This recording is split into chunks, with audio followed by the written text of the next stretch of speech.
मैं रायजादा परिवार की तीसरी शाखा का बड़ा जतिन आनंद आपका अभिवादन करता हूं, महान Elder. Nitin Raizada great Elder का अभिवादन करता है, नितिन ने गंभीर स्वर में कहा। शिवम के हाथ में जेड टोकन रायजादा परिवार के महान बुजुर्ग की पहचान का प्रतिनिधित्व करता है। रायजादा परिवार के नियम बेहद सख्त थे और किसी को भी उनका अपमान करने की अनुमति नहीं थी। शिवम को पता है कि वो रायजादा ग्रुप के ऑफिस में क्यों आया है, उसे उनसे क्या मांगना है। पर इससे पहले कि वो अपनी बात कहता, उसका फोन बज उठता है। शिवम, फौरन मेट्रो सिटी हॉस्पिटल पहुंचो। मैंने तुम्हारे और दृष्टि के तलाक के कागजात बनवा लिए हैं। अभी के अभी आकर उन पर साइन करो। फोन की दूसरी ओर से दृष्टि की माँ सिमी ने चीखते हुए कहा, आप हॉस्पिटल में क्यों हैं? क्या चल रहा है मम्मी जी? शिवम ने गंभीरता से पूछा। दृष्टि के पापा फैक्ट्री में थे जब करण अचानक फैक्ट्री खरीदने आ गया। वहां कुछ ऐसा हुआ कि ये घायल हो गए। हॉस्पिटल में एडमिट करना पड़ा। करण और दृष्टि में भी बहस हुई और दृष्टि बेहोश हो गई। करण अब भी गुस्से में है। कर्ज के भुगतान के लिए जबरदस्ती हमारा घर बेचने पर तुला है। बस एक शर्त पर हमें बख्शने को तैयार है कि दृष्टि तुम्हें तलाक दे दे। हम ये सब और नहीं सह सकते। भगवान के लिए उसे तलाक दे दो। सिमी विनती करते हुए रो पड़ी।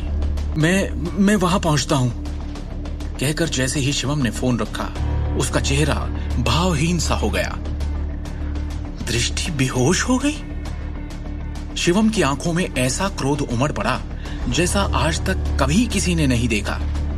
उसने जतिन और नितिन की ओर देखते हुए शांति और अधिकार के साथ कहा, मैं चाहता हूं कि पूरी की पूरी नारंग एम्पायर दिवालिया हो जाए, वो भी एक दिन के अंदर। ग्रेट एल्डर, आपकी आज्ञा सर आंखों पर। नितिन रायजादा ने सम्मानपूर्वक उत्तर दिया। दिल्ली के सबसे बड़े मेट्रो सिटी हॉस्पिटल में शिवम जल्दी से कमरा नंबर 608 में पहुंचा। जानते हो ना क्यों हो रहा है ये सब हमारे साथ? क्योंकि तुमने करण के साथ बदतमीजी की। सिमी शिवम की ओर उंगली उठाकर गुस्से में बोलती जा रही थी। अरे क्या जरूरत थी? पंगा उसके साथ करने की सोची जाती है जो आपके बराबर की हैसियत का हो। तुम क्यों अपनी हैसियत भूल जाते हो बार बार? क्यों जलील किया करण को पार्टी में? इल्जामों की इस बौछार में भी शिवम चुप रहा। उसने बस अस्पताल के बिस्तर की ओर देखा। बिस्तर पर लेटे हुए उनके ससुर अखिल नारंग थे। आपको चोट कहां लगी? शिवम ने चिंतित स्वर में पूछा। घाव अंदरूनी है, घबराने की बात नहीं, अखिल ने दर्द भरी आवाज में कहा। शिवम की आंखों में अपने लिए चिंता देखकर दृष्टि बोल पड़ी। मैं ठीक हूं। पापा की मजदूरों से बहस हो गई, उन्हें पीटा गया। ये तो अच्छा हुआ किसी तरह उन्होंने अपना बचाव कर लिया। हालांकि शिवम का दिल गुस्से से भर गया था। उसने ये पूछने से पहले खुद को शांत किया। फैक्ट्री में एग्जैक्टली हुआ क्या था? दृष्टि इस बारे में बात नहीं करना चाहती थी। उसने बस एक भारी सांस भरी। पता नहीं करण को फैक्ट्री के लेनदारों के अधिकार कैसे मिले, या फिर वो कब कैसे सबसे बड़ा लेनदार बन गया। वो मजदूरों को फैक्ट्री की सारी मशीन तोड़ने फोड़ने के लिए उकसाने लगा। मैंने और दृष्टि ने उसे समझाने की कोशिश की, पर वो हंसता रहा हम पर। फैक्ट्री की सारी मशीन्स उठवा ली उसने। फैक्ट्री खत्म हो गई, घर भी जल्दी ध्वस्त हो जाएगा। बहुत निर्दयी हैं वो लोग, और हम क्यों उनका निशाना बने? सिर्फ तुम्हारी वजह से शिवम, सिर्फ तुम्हारी वजह से। बोला उसने कि वो तुम दोनों का तलाक चाहता है। मैंने तो हां कर दी है।